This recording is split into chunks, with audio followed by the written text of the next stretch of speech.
Our headlines for you today. The damning report into Britain's biggest police force. The Metropolitan Police is accused of failing those it's meant to protect. Institutional racism, institutional sexism, institutional misogyny and homophobia are definitely present across the organisation. There are now calls to break up the Met. The Prime Minister gives his response to breakfast. If your daughter said to you over the breakfast table, "Dad, can I trust the police?" in London, what do you say to them? Of course, we need the answer to that question to be yes. But is the answer yes? Well, clearly at the moment, that trust in the police has been hugely damaged by the things that we've discovered over the Even past your trust? year. Everybody's trust. We also speak to Rishi Sunak about the cost of living, immigration and the fate of his predecessor, Boris Johnson.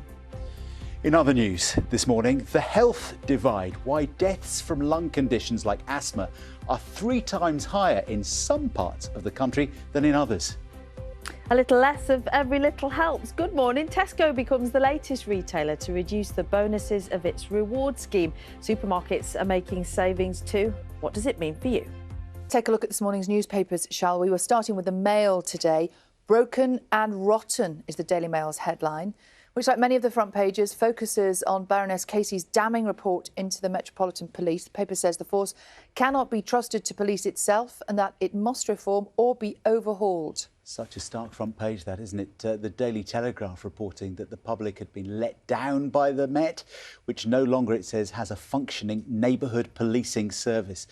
The picture there on the Telegraph's front page is, of course, Rupert Murdoch, who is getting married again for a 5th time at the age of 92.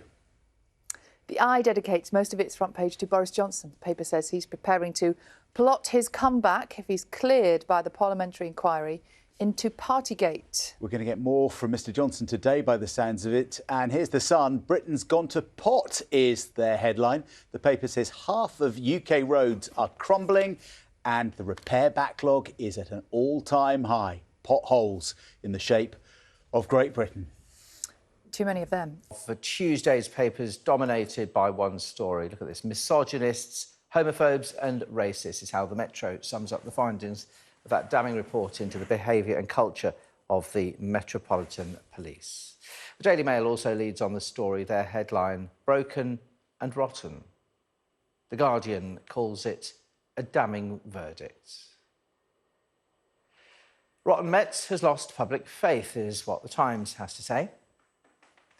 Public trust in the police also the main concern for today's Express. That review also the top story of the Telegraph. Racist, sexist and broken, it says. Now, as the former Prime Minister Boris Johnson submits his evidence to the Partygate inquiry, the Eye reports he is plotting a comeback. The Mirror calls Mr Johnson the last chance buffoon. The FT has more on what it describes as the shotgun marriage between the investment bank UBS and Credit Suisse, which the paper says has angered bondholders. The Sun carries an assessment of the country's roads, which are blighted by potholes. And the Star has some rather harsh words for seagulls. If you want to read more on that, any of the front pages again, all the stories inside, scan the QR code on your screen.